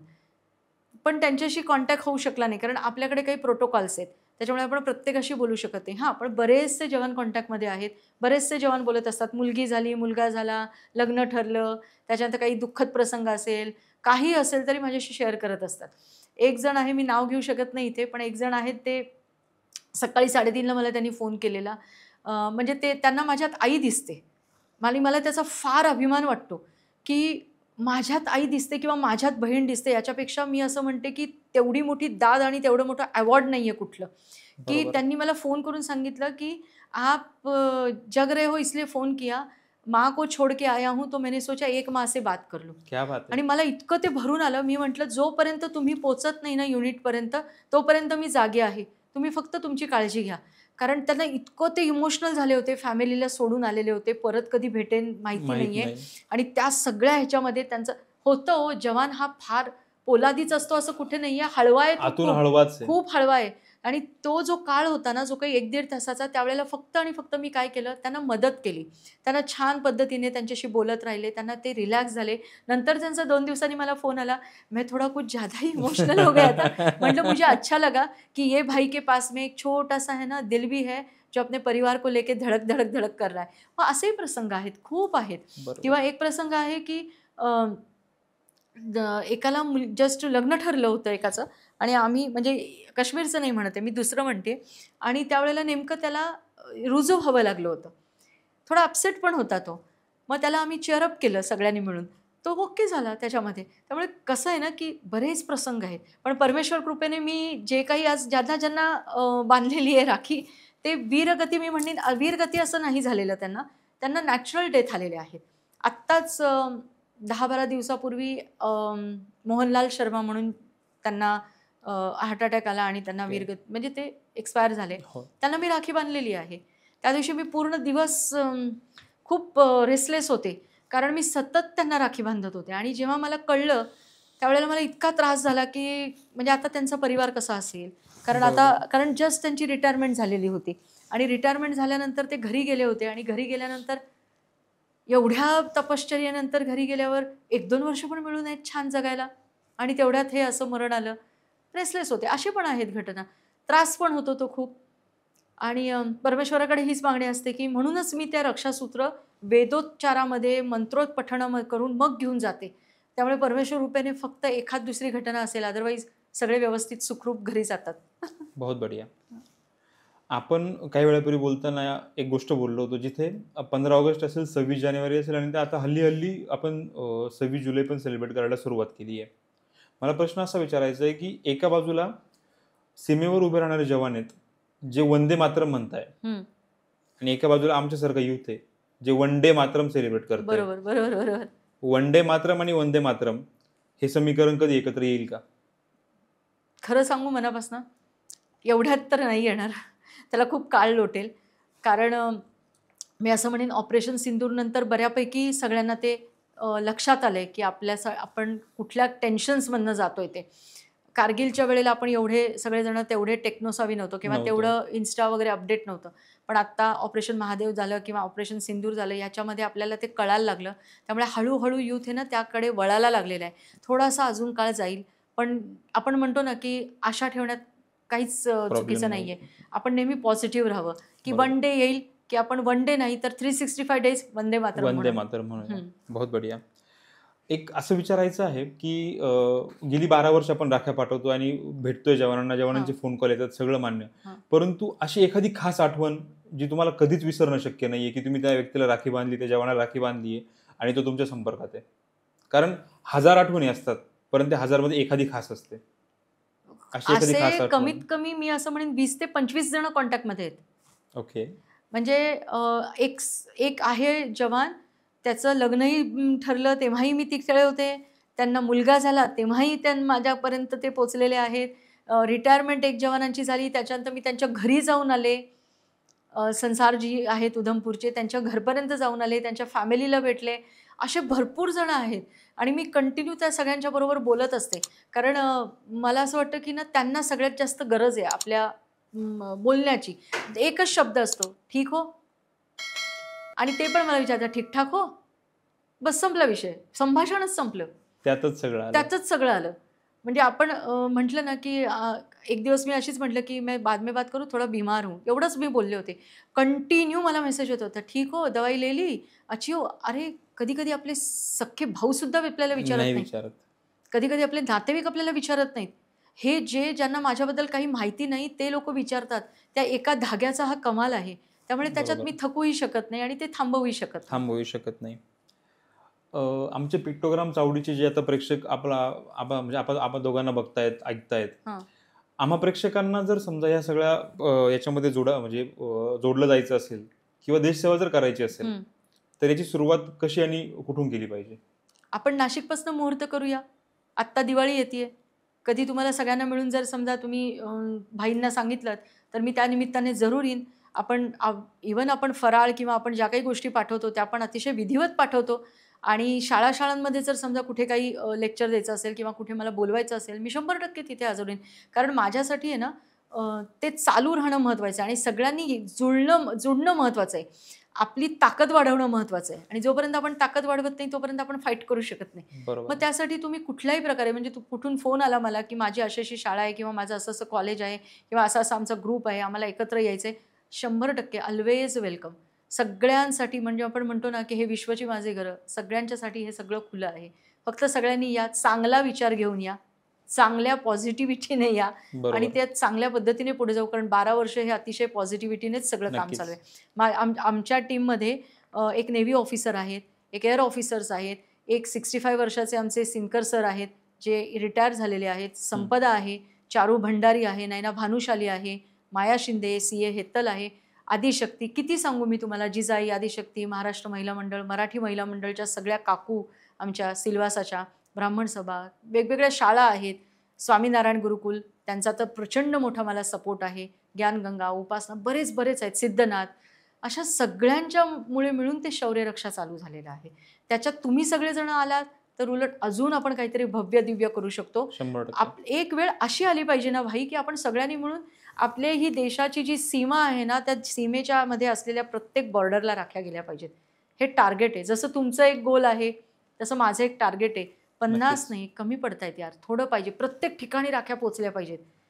हे टार्गेट घेऊन आम्ही निघालेलो आहोत. आणि जसं तुम्ही उल्लेख केला, मी आमच्या सगळ्या प्रेक्षकांना या माध्यमातून आवाहन करू इच्छितो की तुम्हाला जर ह्या सगळ्या गोष्टींमध्ये जोडलं जायचं असेल, जर देशसेवा करण्याचा हा एक मार्ग तुम्हाला अवलंब करायचा असेल तर नक्कीच आम्हाला कमेंटमध्ये कळवा की तुम्हाला कुठल्या प्रकारे या मिशनसाठी काम करायचंय.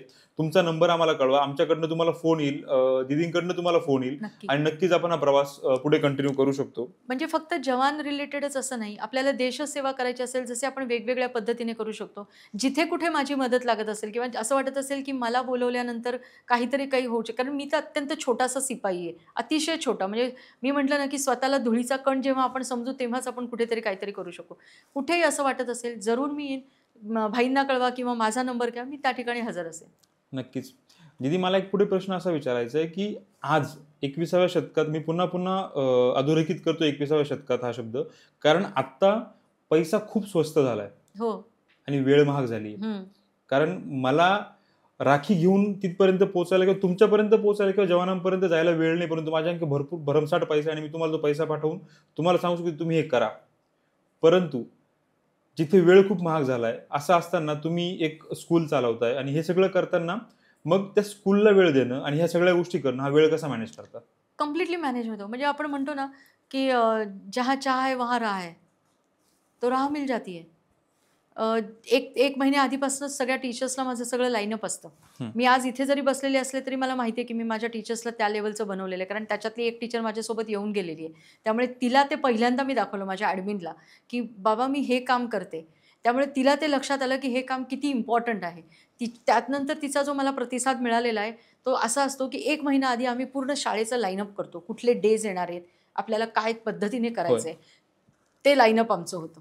आणि वेळ हा असं आपण म्हणतो की बिझी लाईफ. बरोबर. मला असं वाटतं की वेळ काढायला काहीच हरकत नाही आहे. 100% वेळ निघतो. तिथल्या लोकांनी जर असा विचार केला की हमारे पास अभी टाइम नहीं है, आप लोग ही झेल लो जो झेलना है, तो मग काहीच उरणार नाही. मग त्यांच्यासाठी वेळ काढायला आपल्याकडे वेळच वेळ आहे. म्हणजे असं त्यांनी गमतीत म्हटलं की अभी बहुत हो गया, कितने साल हम लोग ही कर रहे ना, अभी आप लोग भी कर लो ना थोडासा, एक गोली आप भी खा के देखो ना. तो हे जसं नायक चित्रपट मागे आला होता आणि एक दिवसाचा मुख्यमंत्री, तसं मला वाटतं एक दिवसाचा जवान हा प्रकार कधी झाला पाहिजे. आणि झाल्यानंतर आपल्याला कळेल की आपण कुठे आहोत आता. म्हणजे त्यांनी आपल्याला जर सांगत नाहीत ना ते, मग आपण त्यांच्यासाठी वेळ काढायला काहीच प्रॉब्लेम नाही आहे आणि तो वेळ निघतो. तो आणि अजून एक मी तुमच्या माध्यमातून सांगू इच्छिते की आम्ही जिथे जिथे जातो, ज्या ज्या ठिकाणी, मग ती कुठली बॉर्डर असेल, तिथे आम्ही आमचा पैसा घेऊन वापरून जातो. कारण माझा असा एक स्वतःचा समज आहे की जर आपल्याकडे एखादी भारीतली साडी घ्यायला जर आपल्याकडे पैसा आहे, आपल्याकडे बाकीच्या सगळ्या गोष्टी करायला जर पैसा आहे, तर माझ्या जवानांच्यापर्यंत पोहोचण्यासाठी माझ्याकडे नक्कीच तेवढा पैसा वर्षभर असतो आणि आपण वर्षभर तो काढतो बाजूला. कुठेही आपण स्पॉन्सर घेत नाही, कोणाकडेही आपण स्पॉन्सरशिप मागायला जात नाही. सगळेजण आपापल्या खिशातनं पैसा टाकून आम्ही तिथपर्यंत पोहोचायचा प्रयत्न करतो. खूप सुंदर हा सगळा प्रवास चालू आहे. 100%. ह्या सगळ्या गोष्टींमध्ये आपण आज रक्षाबंधनच्या निमित्ताने भेटलोय दीदी, आणि मला एक प्रश्न तुम्हाला असा विचारायचा आहे. एक ज्यावेळेस साधारण 20, 22, 25 वर्षापर्यंत आपण एका घरात राहतो बहीण भाऊ म्हणून, आनंदाने एकमेकांना राखी बांधतो, आणि आता म्युझिक इंडस्ट्रीने इतका जाम केलं ना डोक्यांना आत्ताच्या मुलांना, इव्हन त्यात मीही येतो, परत परत मी उल्लेख करतो की त्यात मीही येतो. आम्ही सुंदर सुंदर गाणी स्टेटसला टाकतो, बहीण भावांचे फोटो स्टेटसला टाकतो आणि रक्षाबंधन सेलिब्रेट केल्यास अख्खा जगाला ओरडून सांगतो. परंतु तीच बहीण किंवा तोच भाऊ आईवडिलांच्या मृत्यूनंतर प्रॉपर्टी करता एकमेकांना कोर्टात खेचायची भाषा करतात. मग नक्की तो धागा महत्वाचा आहे की ती संपत्ती महत्वाची आहे? आत्ताच्या काळामध्ये मी असं म्हणेन ती संपत्तीच महत्त्वाची आहे. त्याच दृष्टिकोनात सगळी पावलं उचलली जातात. मी अगेन परत एक गोष्ट म्हणेन, आपल्याकडे चातुर्मासामध्ये एक कहाणी होती की ती गरीब बहीण असते, ती भावाच्याकडे जाते आणि त्या ठिकाणी तिचा अपमान होतो. मग जेव्हा ती श्रीमंत होते तेव्हा भाऊ तिला परत बोलवतो. त्यावेळेला ती जेवत नाही, तर ती प्रत्येक दागिना आपला आपला त्या ह्याच्यावर ठेवते, पदार्थावर ठेवते, भातावर एक दागिना ठेवते प्रत्येकावर. आणि तेव्हा तो भाऊ तिला विचारतो, हे तू काय केलंस? तेव्हा ती सांगते, तू मला नाही तर माझ्या ह्या पैशाला बोलवलंस म्हणून. हे चातुर्मासातली कहाणी आहे, आत्ताची कहाणी नाही आहे. म्हणजे मला हे सांगायचं आहे की आपला धर्म जो आहे, हिंदू धर्म जो आहे ना, तो किती वर्ष जुना आहे आणि तेव्हापासून त्याने ते सगळं आपल्याला सांगितलेलं आहे.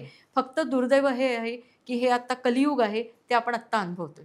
त्यामुळे तो धाग्यापेक्षा आहे ना त्याला जास्त महत्त्व आहे आणि तिथे आहे ना त्या धाग्याला महत्त्व आहे, पैशाला महत्त्वच नाही. कारण असे बरेच प्रसंग मी स्वतःही बघितले आहेत जिथे आईची डेथ होते आणि आपण अंत्यविधी करून घरी पोहोचत नाही, तिकडे सुरुवात होते की आईचे सामान काय बाबा, आईचे दागिने काय, आणि ती मुलगी ते सगळं समेटून निघून जाते आणि आयुष्यभराची भावाला वाईट होते.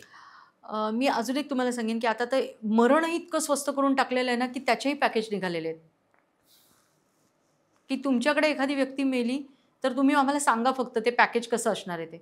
याच्यापेक्षा दुर्दैव कुठलंही नाही आहे. आणि मी नेहमीचं माझं एक वाक्य आहे की पूर्वीच्या काळी आपले आजी आजोबा सगळे आपल्याबरोबर असताना आपल्या घरातून समाजाकडे संस्कार आणि विचार जात होते. आता अशी कंडिशन झालेली आहे की उलटं होतंय. आणि सगळ्यात मोठं दुर्दैव हे आहे की बालसंस्कार किंवा जे पर्सनॅलिटी वगैरे हे काही याचे क्लासेस तिकडे चाललेले आहेत. खरं तर ह्याचं सगळ्यात मोठं जर जनक असेल ते आपले आजी आजोबा होते, आजी आजोबा होते. आणि हे आपण विसरतोय. आणि कुठेतरी ह्याच गोष्टीमुळे समाजामध्ये विकृत गोष्टी घडायला खूप जास्त सुरू झालंय.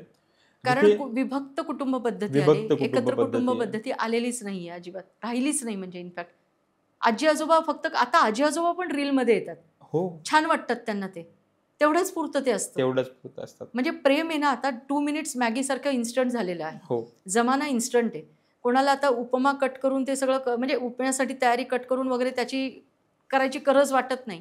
सो आत्ताचं जग आपलं जे आहे ना ते 2 इन्स्टंट मॅगीच्या सारखं झालेलं आहे. 3 तासाचा चित्रपट बायोस्कोपमध्ये 1-1 तास 3 दिवस बघणारी पिढी संपली ताई आता. करेक्ट आहे. आता 30 सेकंदामध्ये रील लागते रील आम्हाला. लागते. त्याच्यात आपण सगळं सांगून टाकतो. सगळं सांगून आणि टाकतो. ते लोकं आपल्याला शिकवतात की आपण जगायचं कसं ते. होय, ही शोकांतिका आहे. शोकांतिका आहे. तुम्ही आता जसं आजी आजोबांचा उल्लेख केला, हम्म. त्याला धरून मला एक प्रश्न असा विचारायचा होता की बहीण भावाचं नातं इतकं पवित्र आहे की ते खरं तर रक्षाबंधन सेलिब्रेट करून नक्कीच आपण जगापर्यंत पोहोचत असतो किंवा एकमेकांबद्दलचं प्रेम दाखवत असतो. परंतु दुसऱ्या बाजूला ह्या गोष्टींना किंवा ह्या नात्याला काळिमा फासणाऱ्या बऱ्याचशा गोष्टी सध्या घडतायत. जिथे बऱ्याचदा म्हणजे मीडियामध्ये बऱ्याचदा अशा गोष्टी ऐकवत आल्या आहेत की भाऊ बहिणीवरती अत्याचार करतोय किंवा मावस भाऊ आणि चुलत भाऊ म्हणजे मिळून त्या बहिणीला छळतायत, त्रास देत आहेत. तर अशा बहिणींनी त्या भावांना सबक शिकवण्याकरता स्वतः कसं तयार राहिलं पाहिजे? सगळ्यात पहिली तर ती आपली छत्रपती शिवाजी महाराजांची औलादच नाहीये जे असे करतायत. बरोबर. करेक्ट आहे. दुसरी गोष्ट म्हणजे जे दानपट्टा त्याच्यानंतर तलवारबाजी हे प्रत्येक व्यक्तीनं शिकणं महत्त्वाचं आहे. म्हणजे मला असं वाटतं की डान्स क्लासपेक्षा आणि झुंबापेक्षा हे जास्त महत्त्वाचं आहे. जोपर्यंत तिच्या हातात तलवार येत नाही ना तोपर्यंत पुढे काहीच होऊ शकत नाही. आणि जे कृत्य असे अत्याचार जे सगळेजण करतायत बहिणींच्यावर वगैरे, मग त्यांनी आपल्याला स्वतःला आहे ना खरंच म्हणजे आपण म्हणतो की आपल्या धर्माचं नावसुद्धा त्यांनी लावू नये, असं माझं स्पष्ट मत आहे. स्पष्ट मत आहे म्हणजे म्हणजे मग ती मुलं मी असं म्हणेन की त्यांनी स्वतःला आपलं छत्रपती शिवाजी महाराजांचं रक्त रक्त असं म्हणणार नाही, पण छत्रपती शिवाजी महाराजांचा त्यांनी उल्लेखही तोंडातनं करू नये. कारण तो काळिमा आहे आपल्या समाजाला अशी मुलं. नक्कीच. साधारण गेली 1 ते सव्वा तास आपण ही सगळी चर्चा करतोय बरं. आणि हा विषय असा आहे की तो किती वेळ आपण कंटिन्यू करतो तो न संपणारा विषय आहे. बरोबर आहे.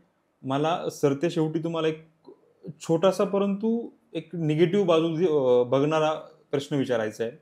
जवानांसाठी तुम्ही गेली 12 वर्ष काम करतायत आणि त्यांच्याबद्दलचं प्रेम तुमचं मी गेली 10 वर्ष अनुभवलंय आणि आत्ताच्या मागच्या 1 तासाभरात आपल्या प्रेक्षकांनी अनुभवलंय. परंतु आपल्या पूर्ण देशाला म्हणण्यापेक्षा पूर्ण जगाला एका गंभीर आजाराने ग्रासलं होतं 2019 मध्ये, कोविड-19 आपण ज्याला म्हणतो. आणि जेव्हा दळणवळण पूर्ण बंद झालं होतं, तुम्ही असाल त्याच ठिकाणी तुम्ही थांबणं अपेक्षित होतं. अशा केसमध्ये आणि आवर्जून सांगतोय दीदी मी तुम्हाला, माझ्या प्रेक्षकांनाही सांगतोय, हा कुठलाही प्रश्न बनावी नाही. हा ऍक्च्युअल घडलेला प्रसंग आहे आणि तो प्रश्न मला तुम्हाला विचारायचा आहे. कारण ते उत्तर, आणि बऱ्याचदा असं होतं ना की पॉडकास्ट प्लॅन्ड असतात असं म्हटलं जातं. प्रश्न वक्त्यांना दिले जातात, मग ते तयारी करून मग ते बोलतात. मी हा प्रश्न तुम्हाला याआधी कधीच उल्लेख नाही केला कारण मला तुमच्याकडनं त्याचं ऍक्च्युअल आन्सर आणि ऍक्च्युअल रिॲक्शन्स हव्यात त्या प्रश्नावर.